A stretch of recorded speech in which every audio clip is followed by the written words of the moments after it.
Assalamualaikum warahmatullahi wabarakatuh.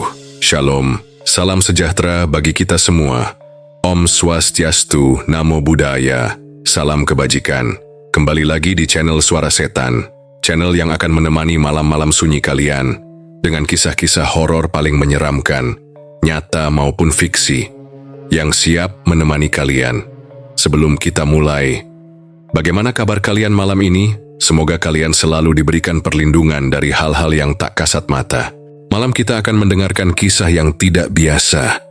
Kisah ini sangat cocok untuk Anda para pecinta kopi, karena kami akan membahas pesugihan kopi. Langsung saja kita ke cerita. Tapi sebelum itu, pasang headsetmu. Selamat mendengarkan. Helmi baru berusia 30 tahun saat akhirnya memutuskan menikah. Wajahnya tenang, terkesan biasa saja, tapi caranya bicara selalu membuat orang merasa nyaman. Ia adalah pemilik warung kopi kecil di Jember yang bernama Warung Kopi Gacor. Letaknya persis di tikungan jalan yang sunyi, berdampingan dengan pohon trembesi tua yang berdiri sejak zaman Belanda. Warung itu bukan bangunan baru, berdinding papan tua, beratapkan seng berkarat, dan hanya muat sekitar 5 meja kayu. Tapi entah kenapa, orang-orang senang datang. Warung itu punya aura yang sulit dijelaskan, seolah menyimpan kenangan atau cerita lama yang terus hidup lewat bau kopi yang mengepul dari tungku tanah liatnya setiap pagi. Helmi bukan tipe orang yang banyak cerita, tapi orang-orang tahu, warung kopi itu adalah warisan keluarga. Ayahnya, Pak Marwan, dulu membuka tempat ini tahun 1980-an. Saat itu, Jember belum seramai sekarang. Masih banyak sawah, jalan belum semua beraspal, dan listrik sering padam. Tapi warung ini tetap berdiri, bahkan saat zaman berubah. Sejak kedua orang tuanya meninggal dalam kecelakaan motor sekitar 10 tahun lalu, Helmi tinggal sendiri. Ia tak punya saudara kandung. Warung itu diwariskan padanya tanpa banyak pesan. Hanya satu hal yang selalu diingat Helmi dari mendiang ayahnya. Jangan pernah ubah cara menyajikan kopi, cara kita, cara keluarga. Dan sejak saat itu, Helmi menjaga tradisi itu dengan serius. Lalu datanglah Wiwit, perempuan muda dari Lumajang usia 24, yang datang ke Jember ikut bibinya berdagang di pasar. Pertemuan mereka terjadi secara kebetulan. Helmi sedang belanja gula dan tembakau saat bertemu Wiwit. Dari percakapan kecil yang sederhana, tumbuh ketertarikan. Dari sering bertemu timbul kenyamanan. Dan akhirnya, mereka menikah setelah 8 bulan saling mengenal. Wiwit adalah perempuan sederhana yang penuh rasa ingin tahu. Ia tak pernah mengeluh, meski kehidupan di rumah kayu warisan itu tak semewah bayangannya. Tapi ia jatuh cinta pada Helmi. Bukan hanya pada pria itu, tapi juga suasana warung yang tenang, pada pagi-pagi yang wangi oleh aroma kopi, dan obrolan santai pelanggan tetap yang membuat warung terasa hidup. Setelah menikah, Wiwit langsung ikut mengelola warung. Ia membantu membersihkan gelas, menyapu lantai, dan kadang melayani pembeli saat Helmi istirahat. Tapi untuk urusan menggiling kopi dan menyeduhnya, Helmi tetap melakukannya sendiri. Bukan karena Wiwit tidak mampu, tapi karena Helmi merasa itu adalah bagian dari dirinya. Ritual kecil yang tak bisa diwakil. Warung kopi Helmi tidak menggunakan mesin modern. Semua serba manual. Kopi digiling dengan tangan, diseduh di atas bara api, dan disajikan dalam cangkir-cangkir enamel peninggalan ibunya. Meja-mejanya masih meja lama, dipernis ulang seadanya. Bahkan, dinding warung masih memajang foto almarhum Pak Marwan dan istrinya. Tersenyum kecil di depan warung yang sama, 20 tahun silam. Pelanggan warung ini beragam. Dari tukang becak, petani, sampai mahasiswa yang penasaran setelah dengar cerita dari media sosial. Tapi tak satu pun dari mereka yang tahu persis siapa Helmi. Mereka hanya tahu, kopinya enak, Helmi ramah, dan tempat itu nyaman, seperti mengunjungi rumah sendiri. Padahal bila ditanya tentang masa kecilnya, Helmi hanya akan menjawab, "Saya tumbuh di sini, sejak kecil." Wiwit sering merasa aneh. Bukan karena sesuatu yang menakutkan, tapi karena Helmi jarang menceritakan masa lalunya. Ia tak pernah bicara soal bagaimana orang tuanya meninggal. Tak pernah pula membahas apakah ada kerabat lain. Semua tentang masa lalu seperti dikunci rapat. Tapi karena Helmi tidak pernah kasar dan selalu menjaga Wiwit dengan penuh kasih, rasa ingin tahunya perlahan tenggelam. Yang paling membuat Wiwit kagum adalah cara Helmi menjaga warung ini.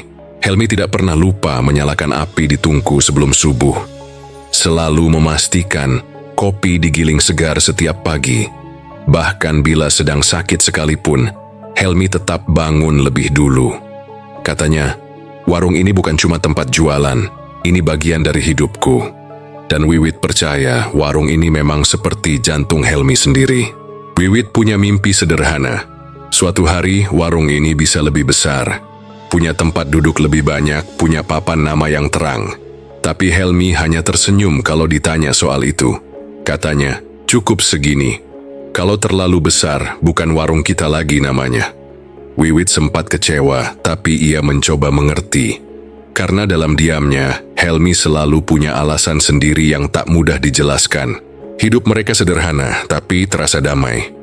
Setiap sore mereka duduk berdua di teras, menikmati sisa-sisa sinar matahari yang jatuh ke sela-sela daun.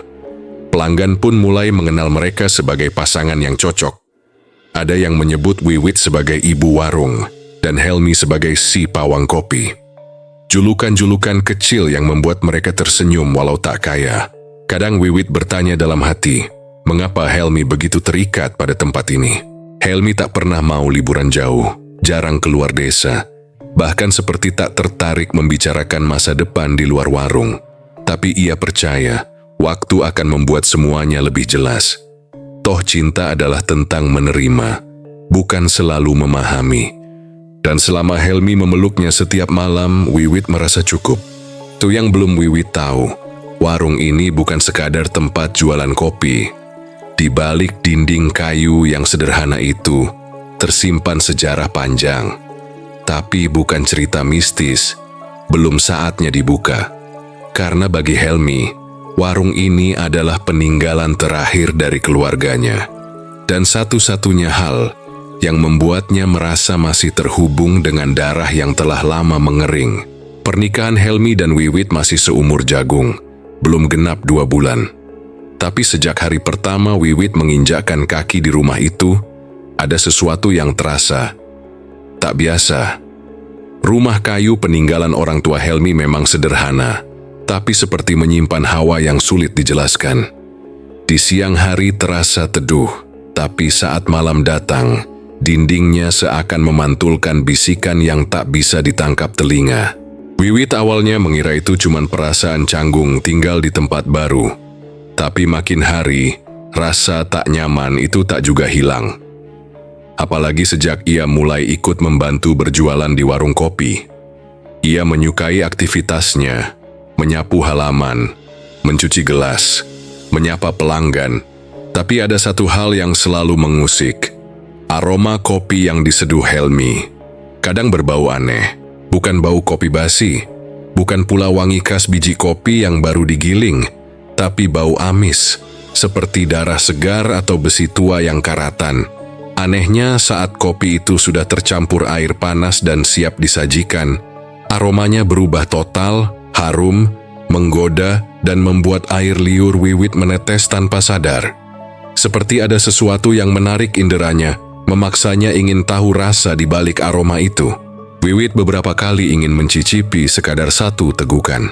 Tapi setiap kali tangannya mendekat ke cangkir, Helmi muncul, seolah tahu, seolah mengawasi. Dan selalu dengan kalimat yang sama, lirih tapi tegas. "Jangan diminum ya, Wit." Wiwit pernah membalas, "Memangnya kenapa?" Tapi Helmi hanya menjawab pelan, "Nanti aku ceritakan, sekarang jangan dulu." Awalnya Wiwit menganggap Helmi hanya terlalu menjaga resep keluarga.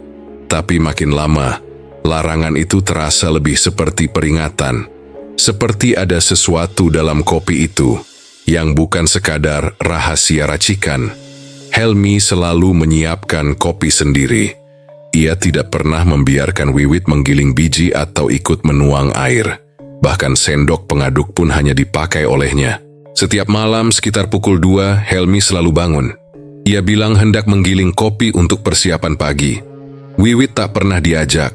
Kadang, ia bangun diam-diam dan berdiri di balik tirai, mengintip dari jauh. Helmi duduk membelakangi pintu, menggiling kopi dengan tangan pelan berulang-ulang. Tapi Wiwit juga menangkap sesuatu yang lain. Sebuah kendi tanah liat yang selalu dibuka sebelum ia mulai menggiling. Wiwit tak tahu isi kendi itu. Tapi malam-malam setelah Helmi menggiling kopi, aroma amis kadang tertinggal di dapur. Dan Wiwit, meskipun hatinya tak nyaman, belum pernah berani bertanya langsung. Hubungannya dengan Helmi terlalu muda, terlalu baru untuk diusik dengan pertanyaan-pertanyaan besar. Siangnya warung kopi selalu ramai. Pelanggan datang dari berbagai arah, bahkan dari kota. Banyak dari mereka datang berulang kali dalam seminggu. Beberapa pelanggan setia bahkan berkata dengan nada setengah bercanda, "Kopi Mas Helmi ini bikin ketagihan loh, rasanya beda. Nggak enak kalau nggak ngopi di sini." Wiwit hanya tertawa, walau dalam hatinya mulai bertanya, "Ketagihan, tapi kenapa?" Malam itu warung tutup sedikit lebih awal. Pelanggan terakhir pulang pukul 9 malam. Setelah membersihkan meja dan mencuci gelas, Helmi datang dengan jaket dan kunci mobil. "Yuk, jalan-jalan," katanya. Wiwit kaget. Tak biasanya Helmi mengajaknya keluar malam. "Mau kemana?" tanyanya.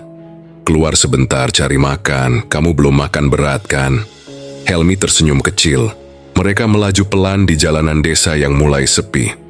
Pohon-pohon besar di sisi jalan bergoyang pelan ditiup angin. Wiwit menatap keluar jendela, mencoba menghilangkan rasa tak tenang di hatinya. Helmi menyetel radio pelan, lagu lawas dari penyanyi keroncong yang tak ia kenali. Malam itu terasa panjang, tapi entah kenapa Wiwit merasa lebih tenang berada di luar rumah. Mereka berhenti di warung kaki 5 dekat jalan raya. Helmi memesan nasi goreng dan teh panas. Wiwit memesan pecel. Mereka makan di dalam mobil. Helmi banyak diam malam itu, hanya menatap jalanan dengan sorot mata yang sulit ditebak. "Mas," Wiwit akhirnya membuka suara. "Kamu nggak cerita soal kopi itu bukan karena resep ya?" Helmi menoleh perlahan, hening sejenak. Lalu ia berkata, "Ada hal-hal yang kalau belum siap mendengarnya, malah bikin hati jadi berat. Aku nggak mau kamu ikut mikir dulu, warung itu tanggung jawabku." Wiwit ingin bertanya lebih jauh, tapi urung. Suara Helmi terdengar terlalu dalam. Bukan marah, tapi seperti membawa beban bertahun-tahun yang belum pernah dilepas. Saat pulang, Wiwit mulai merasa pusing.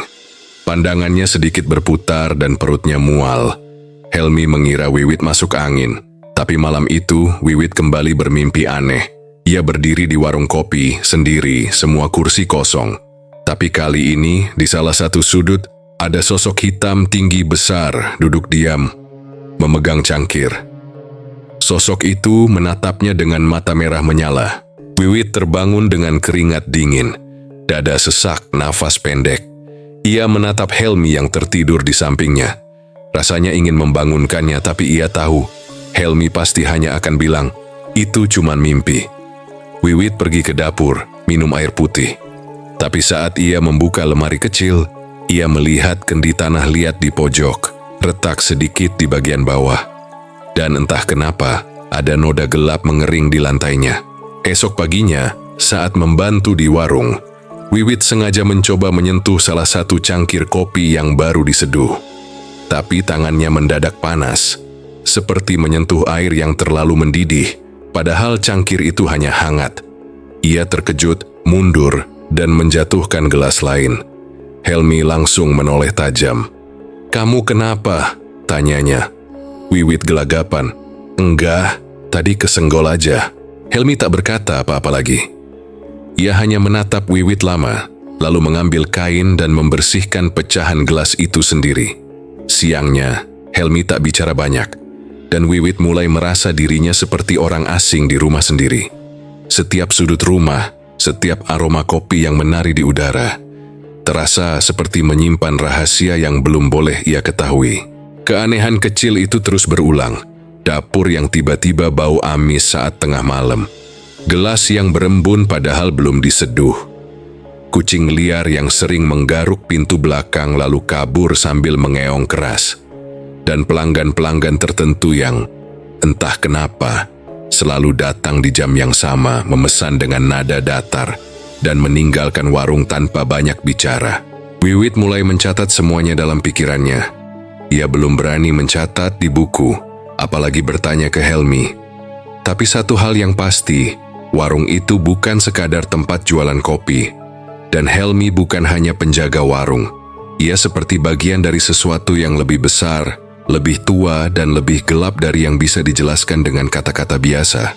Di malam ketujuh setelah jalan-jalan itu, Wiwit bermimpi lagi. Tapi kali ini bukan mimpi. Ia yakin dirinya terbangun.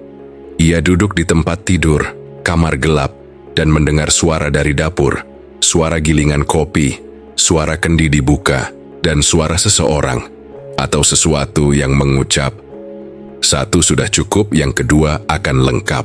Malam-malam berikutnya, Wiwit mulai lebih peka dengan hal-hal aneh di sekitar warung. Ia sering mendengar suara langkah kaki di loteng rumah, padahal Helmi bilang loteng itu sudah lama tak dipakai. Suara itu ringan, seperti orang berjalan pelan, tapi kadang berhenti, tiba-tiba seolah mengawasi. Wiwit coba abaikan, tapi jantungnya selalu berdegup kencang setiap suara itu muncul. Namun semua itu mulai terbiasa buat Wiwit. Tak terasa 2 bulan berlalu, saat ia tidur di kamar sebelah warung, ia terbangun oleh suara bisikan lembut yang datang dari luar jendela. Suara itu seperti berulang-ulang, memanggil namanya dengan nada pilu. Wiwit menatap keluar, tapi hanya gelap dan bayangan pohon kelapa yang bergoyang diterpa angin malam. Ia mencoba berbicara, tapi suara itu langsung hilang begitu saja. Selain itu, setiap kali Wiwit membantu Helmi menyeduh kopi, ia melihat ada bayangan samar yang bergerak di balik rak-rak kayu tempat biji kopi disimpan. Kadang bayangan itu seperti sosok wanita dengan rambut panjang, kadang hanya siluet yang sulit dikenali. Wiwit tak pernah berani menunjuk atau bertanya. Ia hanya memicingkan mata dan berharap bayangan itu menghilang. Keanehan yang paling membuatnya takut adalah ketika ia secara tidak sengaja menumpahkan kopi hasil seduhan Helmi ke lantai. Kopi itu langsung membentuk bercak merah yang tampak seperti darah segar. Wiwit terpaku, hatinya berdetak kencang. Sebelum ia bisa membersihkan, Helmi datang dan langsung membersihkan tanpa berkata apa-apa. Matanya menatap tajam, penuh amarah yang tersimpan rapat. "Wiwit, jangan main-main dengan kopi itu," kata Helmi dengan suara pelan tapi tegas. "Itu bukan kopi biasa." Wiwit menggigit bibirnya, menyesal dan takut. Ia tidak tahu apa yang dimaksud Helmi, tapi ia berjanji pada dirinya sendiri tidak akan menyentuh kopi itu lagi tanpa izin. Di balik kesibukan di warung, Wiwit mulai merasa ada jarak yang tak terlihat antara dirinya dan Helmi. Suaminya menjadi lebih pendiam dan sering menghilang entah kemana di malam hari. Saat ditanya, Helmi hanya menjawab singkat, "Ada urusan yang harus aku selesaikan. Jangan khawatir." Tapi wajahnya yang letih dan mata yang sering terlihat sembab membuat Wiwit bertambah cemas. Satu malam, Helmi mengajak Wiwit ke belakang rumah, ke sebuah ruang kecil yang selama ini tertutup rapat. Ia membuka pintu kayu itu perlahan, memperlihatkan sebuah meja kecil dengan berbagai barang aneh, beberapa kendi tanah liat, dupa yang sudah terbakar, dan sebuah buku tua dengan tulisan-tulisan yang sulit dipahami. "Ini warisan keluarga," kata Helmi pelan. "Ini yang membuat warung ini berbeda." Oh, Wiwit menatap ke dalam ruang itu dengan campuran rasa takut dan penasaran. Ia merasa seperti memasuki dunia yang tak pernah ia bayangkan sebelumnya. Dunia di balik secangkir kopi yang selama ini ia bantu jual dan hidangkan. Dunia yang kini mulai menguak sisi gelapnya perlahan. Malam itu, setelah Wiwit tak sengaja melihat ruang kecil berisi kendi dan buku tua, Helmi akhirnya membuka cerita yang selama ini ia pendam. Suaranya rendah dan berat, seolah menimbang setiap kata. Wiwit, warung kopi ini bukan cuma warung biasa. Ini warisan keluarga yang sudah turun-temurun dari zaman kolonial Belanda. Luhur leluhur kita dulu. Mereka bukan sekadar penjual kopi. Ada sesuatu yang lebih besar yang harus aku jaga. Wiwit menatap suaminya dengan mata penuh tanya. Maksud Mas, apa maksudnya? Warisan seperti apa? Helmi menghela napas panjang. Dulu, nenek moyang kita bertapa di sebuah goa di kaki Gunung Kawi. Goa itu dianggap keramat. Di sana mereka bertemu dengan sesosok makhluk halus yang menamakan dirinya Simbah Weyon. Siapa Simbah Weyon? Tanya Wiwit pelan. Helmi melanjutkan. Dia sosok yang menyerupai manusia tua, tapi tanpa bola mata, pakaiannya lusuh, dan dia selalu menghisap rokok dari bara api. Konon dia adalah penunggu goa itu, yang menjaga perjanjian antara dunia manusia dan dunia gaib. Helmi mengambil napas dalam sebelum melanjutkan. Perjanjian mereka sederhana tapi berat. Selama darah mengalir, kopi tak akan pernah basi. Selama ada tumbal, uang akan terus mengalir. Maksudnya, selama kita menyediakan sesuatu yang mereka minta, rejeki tak akan pernah habis. Wiwit makin bingung dan takut. Tumbal? Maksudnya apa, Mas? Helmi hanya menunduk dan berkata, aku akan jelaskan ritualnya, tapi kamu harus siap dengar ini. Ia mulai membuka buku tua yang ada di meja kecil itu. Ritual awal ini hanya dilakukan sekali seumur hidup, biasanya pada malam Jumat Kliwon. Calon pelaku pesugihan harus bertapa semalam di dekat tungku tempat merebus kopi pertama kali di warung ini. Ditemani sesajen khusus, seperti bubuk kopi hitam gilingan kasar, darah ayam cemani, air dari mata air keramat, biasanya diambil dari sendang tertentu, rokok linting, dan kendi tanah liat. Helmi menggambarkan suasana malam itu dengan detail. Bagaimana suhu dingin menyelimuti goa, bagaimana bau dupa dan asap rokok memenuhi ruang, dan bagaimana sunyi digantikan oleh desiran angin yang membuat bulu kuduk berdiri. Di akhir malam, Simbah Setro akan datang, biasanya dalam mimpi atau bayangan. Ia akan bertanya, apa kau siap memberikan hidup untuk hidup? Jika kau menjawab iya, maka perjanjian dimulai. Wiwit terdiam, membayangkan betapa beratnya pilihan itu. Jadi Mas Helmi sudah melewati ritual itu? Helmi mengangguk pelan. Ya, aku sudah melewatinya. Dan sejak saat itu, aku harus menjalankan ritual harian untuk menjaga perjanjian itu tetap berjalan. Helmi pun mulai menjelaskan ritual yang harus dia lakukan setiap hari. Setiap dini hari, sebelum membuka warung, aku harus menuangkan tetesan darah segar, biasanya dari ayam atau kambing hitam, ke dalam adonan bubuk kopi khusus, lalu membakar dupa dan membaca mantra pemanggil. Kersondalu kerso peteng nyawiji kopi nyawiji nyowo amargi rejeki. Wiwit mendengar dengan campuran rasa ngeri dan penasaran. Apa itu artinya? Tanya Wiwit. Helmi menghela napas. Kurang lebih artinya, berkuasa malam, berkuasa gelap, menyatu kopi, menyatu nyawa, karena rejeki. Mantra itu mengikat kopi dengan dunia gaib, agar kopi ini tak pernah basi dan selalu membawa rejeki. Namun Helmi tidak memberitahu satu hal yang paling mengerikan, bahwa di balik ritual itu, ada tumbal jiwa yang harus diberikan setiap bulan. Tumbal ini dipilih oleh sosok hitam yang kadang berubah rupa, kadang raksasa, kadang kuntilanak, dan kadang ular besar. Makhluk itu akan menentukan siapa yang harus menjadi korban. Wiwit mulai merasakan hawa semakin berat. Mas, kenapa Mas nggak bilang soal tumbal itu? Tanyanya lirih. Helmi mengalihkan pandangan. Kalau aku bilang kamu pasti takut dan nggak mau tinggal di sini. Aku yang harus menanggung semuanya. Helmi melanjutkan. Orang yang minum kopi dari warung ini biasanya ketagihan.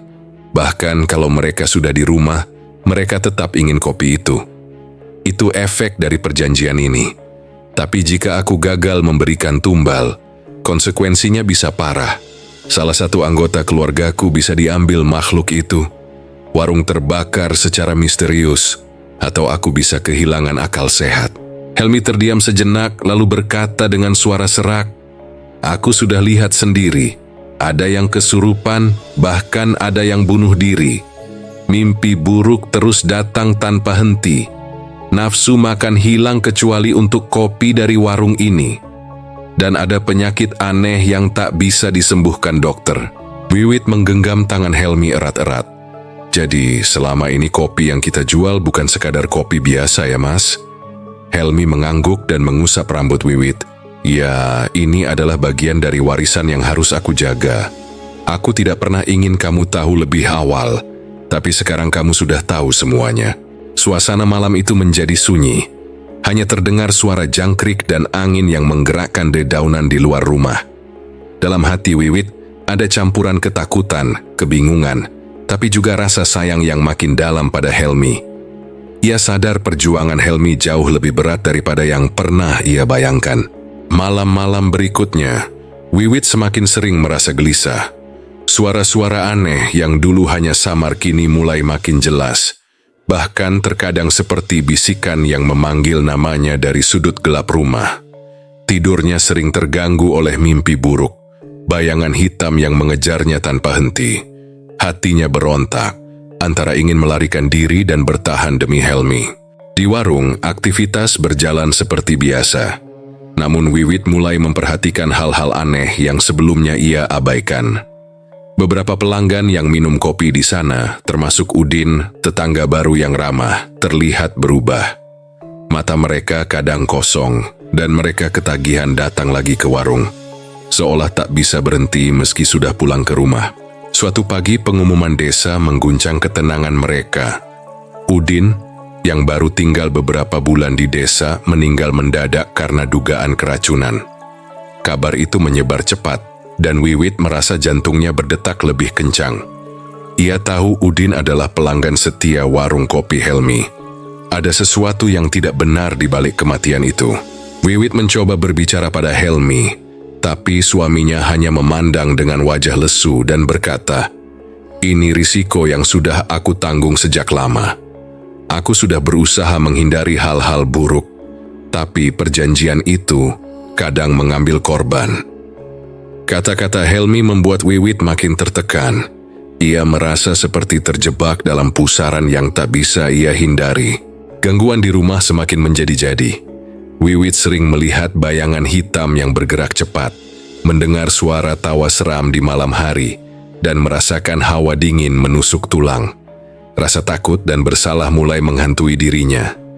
Ia bertanya-tanya apakah kehadirannya di rumah dan warung ini justru membawa malapetaka. Konflik batin Wiwit memuncak saat ia mulai mempertanyakan, sampai kapan ia harus menerima semua ini? Apakah cinta dan tanggung jawab cukup untuk mempertahankan rumah yang semakin gelap oleh bayang-bayang pesugihan? Suasana hatinya yang gelisah semakin bertabrakan dengan kenyataan pahit yang terus datang tanpa henti. Malam itu, Wiwit duduk di ruang tamu dengan wajah lesu. Hatinya penuh gelisah dan beban yang makin berat. Ia memandang Helmi yang sedang sibuk meracik kopi di dapur warung. Mata Helmi tampak lelah, tapi tetap fokus menjalankan ritual harian yang selama ini dilakukan. Suasana sunyi, hanya terdengar suara gemericik air dan langkah kaki ringan Helmi. Wiwit menarik napas dalam-dalam, mengumpulkan keberanian. "Mas Helmi," suaranya pelan tapi tegas. "Aku nggak kuat lagi, Mas. Aku sering diganggu oleh sosok-sosok itu. Kadang aku merasa mereka mengawasi aku terus. Aku juga merasa bersalah ikut menyajikan kopi itu. Kopi yang diminum orang-orang yang mungkin membawa malapetaka." Helmi menoleh, menatap mata Wiwit dengan campuran sedih dan pengertian. "Aku tahu Wiwit, aku juga merasa berat, tapi ini warisan yang harus aku jaga. Kalau aku berhenti, bukan hanya rejeki yang hilang. Ada risiko besar yang bisa menimpa kita." Wiwit menggenggam tangan Helmi, memaksakan senyum. "Aku mengerti, Mas. Tapi kita harus cari cara lain. Aku nggak mau melihat orang lain menderita karena kopi itu. Aku nggak mau jadi bagian dari kutukan ini." Helmi diam sejenak lalu berkata lirih, "Aku takut, Wit.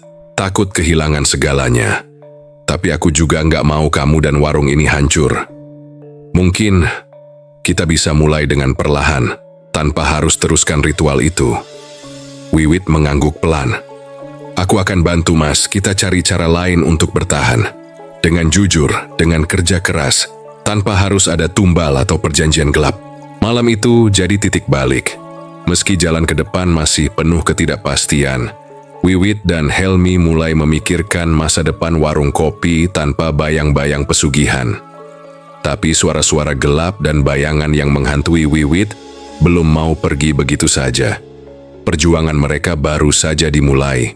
Sejak Helmi dan Wiwit memutuskan berhenti membuat kopi pesugihan, suasana warung berubah drastis.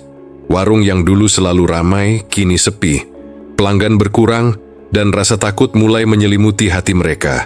Tapi di balik sunyinya warung, gangguan gaib justru makin sering terjadi.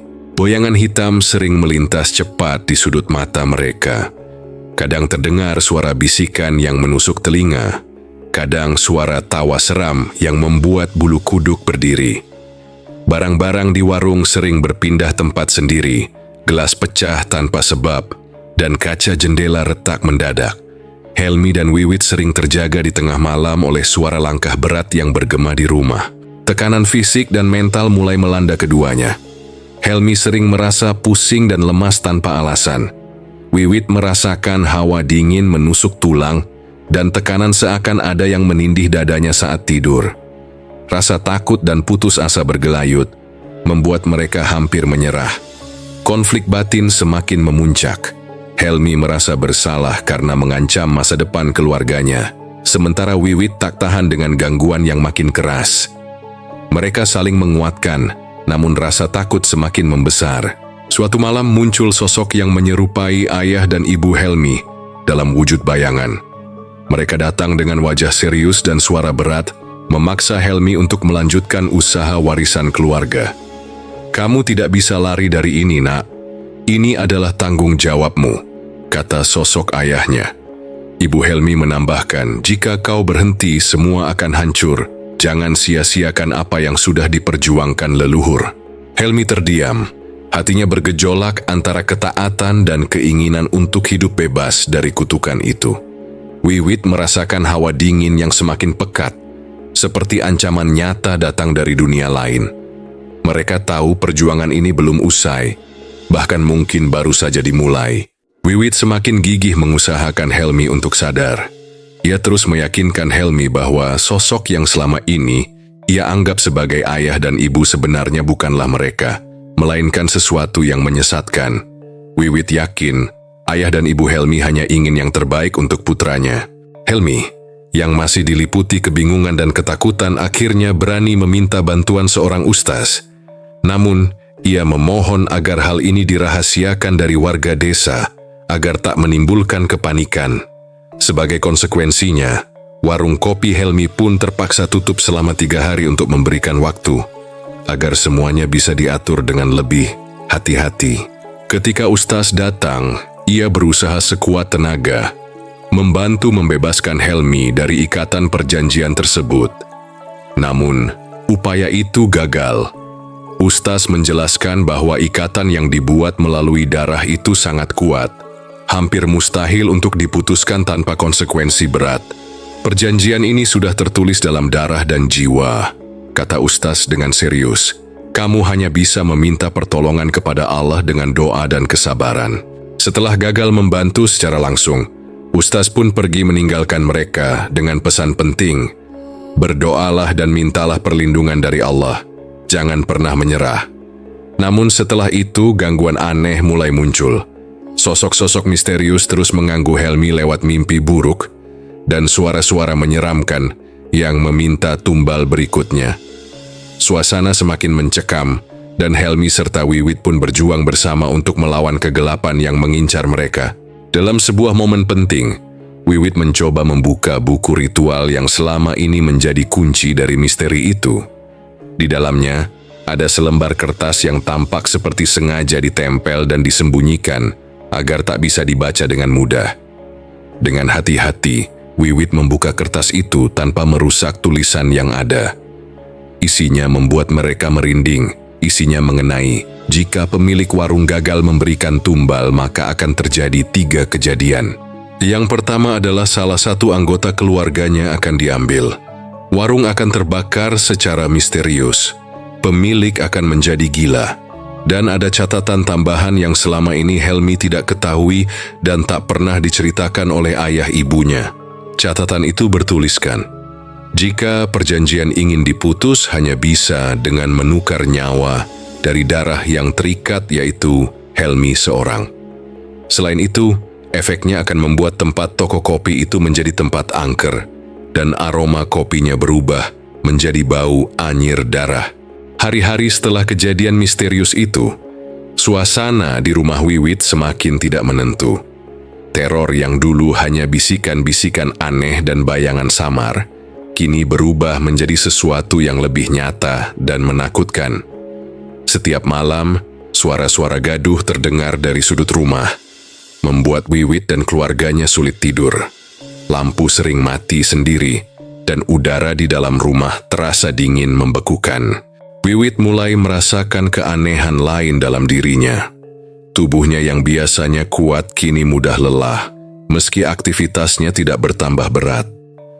Mual dan pusing datang tanpa alasan jelas, membuatnya sering menepi dan duduk diam di ruang tamu. Tapi yang paling mengkhawatirkan adalah perubahan mood yang drastis. Wiwit bisa tiba-tiba menangis atau marah tanpa sebab yang jelas, sesuatu yang sebelumnya tidak pernah terjadi padanya. Helmi mulai curiga, bertanya-tanya apakah Wiwit sedang mengalami tekanan berat karena teror yang menghantui rumahnya. Namun, Wiwit menutupi semua itu, tidak ingin membuat orang lain khawatir.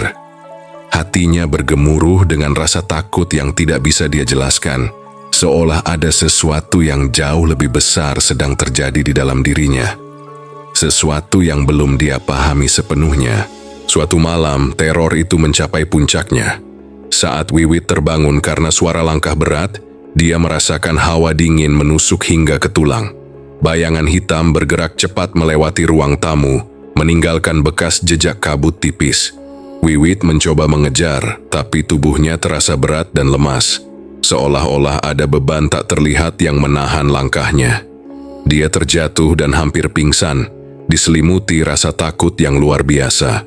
Di tengah kekacauan itu, Wiwit menceritakan tanda-tanda aneh lain pada dirinya. Perutnya terasa tidak nyaman, dan denyut jantungnya berdetak lebih cepat dari biasanya.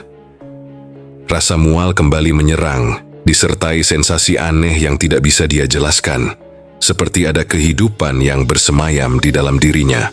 Ia teringat pada perubahan-perubahan aneh selama beberapa minggu terakhir, yang mulai masuk akal satu demi satu. Akhirnya, Wiwit dan Helmi memberanikan diri pergi ke dokter. Setelah beberapa tes dan pemeriksaan, kenyataan mengejutkan terungkap. Wiwit sedang hamil muda. Kabar ini membawa campuran perasaan yang rumit, kebahagiaan sekaligus kekhawatiran yang mendalam.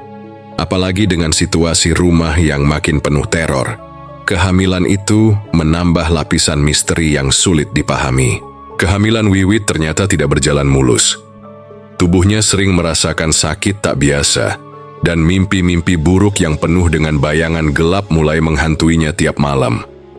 Suara-suara aneh semakin sering terdengar, kini seolah berbisik langsung ke telinganya, menyampaikan pesan yang tidak bisa ia mengerti sepenuhnya. Setiap tanda aneh seolah memperingatkan sesuatu yang besar akan datang. Helmi mulai memperhatikan perubahan Wiwit. Wajahnya yang dulu cerah kini tampak lelah dan penuh kekhawatiran. Namun, Wiwit berusaha kuat, mengumpulkan keberanian untuk menghadapi semua teror yang mengepungnya. Dia sadar, bukan hanya dirinya yang harus dijaga, tapi juga kehidupan kecil yang tumbuh dalam rahimnya. Entah kenapa, sejak Wiwit dinyatakan hamil, suasana rumah jadi semakin aneh dan gangguan tidak pernah berhenti. Lampu sering redup sendiri. Suara-suara langkah kaki muncul tengah malam, padahal rumah kecil itu hanya dihuni mereka berdua. Helmi awalnya menganggap itu hal biasa. Wiwit setiap malam bermimpi buruk, seakan menyaksikan ritual yang berlangsung di alam Helmi. Malam itu Wiwit terbangun dengan tubuh basah oleh keringat. Ia memegangi perutnya yang belum terlalu besar. Masih awal kehamilan. tapi ia merasa perutnya berat, seperti ada beban. Dan ketika membuka mata, ia tak bisa bergerak. Di atas perutnya sesosok perempuan berambut panjang duduk diam sambil tersenyum. Matanya kosong, bajunya compang-camping dan wajahnya penuh darah. Suaranya lirih, seperti bisikan dari liang kubur. "Kalau kau ingin lolos, berikan darah ini untukku." Suara itu terus berulang, membuat Wiwit gemetar. Ia tahu, itu bukan sekadar mimpi. Ia yakin sosok itu adalah entitas yang selama ini mengganggu. Dan malam ini bukan cuma Helmi yang terikat janji. Bayi dalam kandungannya juga diincar. Wiwit berteriak sekuat tenaga. Helmi terbangun, panik melihat istrinya menggigil dan menangis. Tapi sebelum sempat bertanya, Wiwit menjerit kesakitan. Darah membasahi celana tidur dan sprei mereka. Helmi langsung membawa Wiwit ke rumah sakit terdekat. Dalam perjalanan Wiwit terus menggumam, "Dia ambil anakku, dia ambil anakku." Sesampainya di rumah sakit, dokter memberikan kabar yang membuat Helmi bingung. "Kami tidak menemukan adanya janin, Pak. Tapi kondisi perdarahan seperti ini tidak masuk akal secara medis." Helmi terdiam. Ia tak tahu harus berkata apa. Wiwit hanya menangis pelan sambil memeluk perutnya yang kini terasa kosong. Anehnya, setelah kejadian itu, gangguan di rumah langsung berhenti. Tidak ada lagi langkah kaki, lampu redup, atau bisikan. Tapi Wiwit berubah. Ia tak lagi hangat seperti dulu. Pandangannya kosong. Ia jarang bicara, dan jikapun bicara, nada suaranya dingin. Setiap melihat Helmi, matanya tampak membenci. Ada luka dalam yang tak bisa dijelaskan. Helmi berusaha mendekati, mencoba menghibur, mencoba minta maaf. Meski ia tak tahu salahnya apa, tapi Wiwit tak pernah menjawab dengan kata-kata. Ia hanya diam. Dinginnya Wiwit tak tertahankan. Sampai akhirnya Helmi mulai menyalahkan orang tuanya. Ia marah. Ia yakin semua ini adalah akibat dari perjanjian pesugihan kopi yang dilakukan ayah dan ibunya. Hari demi hari, suasana rumah makin tegang. Wiwit makin tak bisa disentuh. Setiap Helmi memegang tangannya, Wiwit langsung menarik diri. Bahkan saat ditanya, "Kamu masih sayang aku, kan?" Wiwit hanya menatap kosong dan masuk kamar.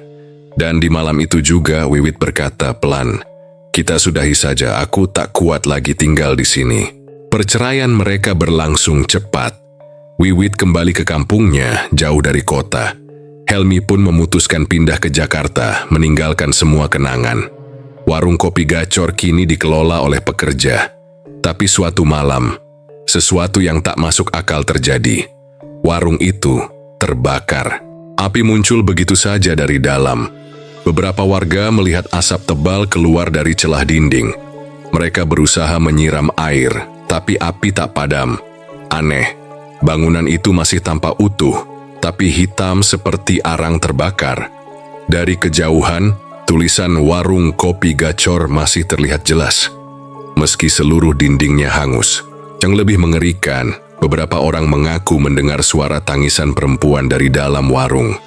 Padahal sudah jelas-jelas tidak ada siapapun di sana. Saat api padam, petugas masuk. Tapi mereka hanya menemukan kursi-kursi gosong dan aroma kopi yang aneh. Seperti tercampur darah. Sejak saat itu warung itu ditinggalkan. Tak ada yang berani mendekat, apalagi membuka kembali. Orang-orang hanya lewat dengan cepat dan selalu merasa seperti diawasi. Bahkan beberapa kali terlihat sosok wanita duduk di kursi paling pojok. Sendirian, rambutnya panjang, dan matanya kosong. Helmi tak pernah kembali. Ia hidup menyendiri di Jakarta, bekerja serabutan. Setiap malam ia selalu mimpi buruk. Mimpi tentang bayi, tentang suara tangisan, tentang Wiwit, tentang perempuan berambut panjang yang menatapnya dari seberang meja. Sambil berbisik, janji belum lunas. Sementara itu Wiwit tak pernah menikah lagi. Ia hidup tenang di kampung, namun semua orang tahu Wiwit tak pernah benar-benar tersenyum. Matanya menyimpan trauma yang dalam. Dan setiap malam bulan purnama, tetangganya sering mendengar suara perempuan menangis dari kamarnya. Suara tangisan dan bisikan aneh. Kisah mereka menjadi peringatan tentang janji yang tak boleh main-main, tentang pesugihan yang mungkin memberi untung, tapi menuntut balas, tidak langsung, tapi pasti. Dan biasanya, tumbal terdekat adalah mereka yang paling dicintai. Hingga kini, warung kopi itu masih berdiri. Bangunannya hangus, tak terurus. Tapi anehnya, tulisan warung kopi Gacor tak pernah luntur, tak pernah hilang. Masih terlihat jelas, seperti menantang siapapun yang berani membuka kembali. Jangan pernah tergoda mengambil jalan pintas demi kekayaan. Segala sesuatu yang didapat secara instan, tanpa usaha yang wajar, pasti menyimpan harga yang harus dibayar. Kadang bukan kita yang langsung menanggung akibatnya, tapi orang-orang terdekat yang tak tahu apa-apa. Harta bisa dicari, tapi kehilangan orang yang kita sayangi tak bisa diganti. Itulah kisah tentang pesugihan kopi dan tumbal yang tak pernah benar-benar selesai. Sebuah warung yang dulunya ramai, kini hanya menyisakan arang dan bisikan. Kisah ini mungkin hanya cerita atau justru peringatan, karena siapapun bisa saja tergoda dan lupa bahwa setiap janji gelap pasti ada tagihannya. Terima kasih sudah mendengarkan sampai akhir. Kalau kamu suka dengan cerita horor seperti ini, jangan lupa untuk like, tinggalkan komentar, dan subscribe agar tidak ketinggalan kisah menyeramkan lainnya.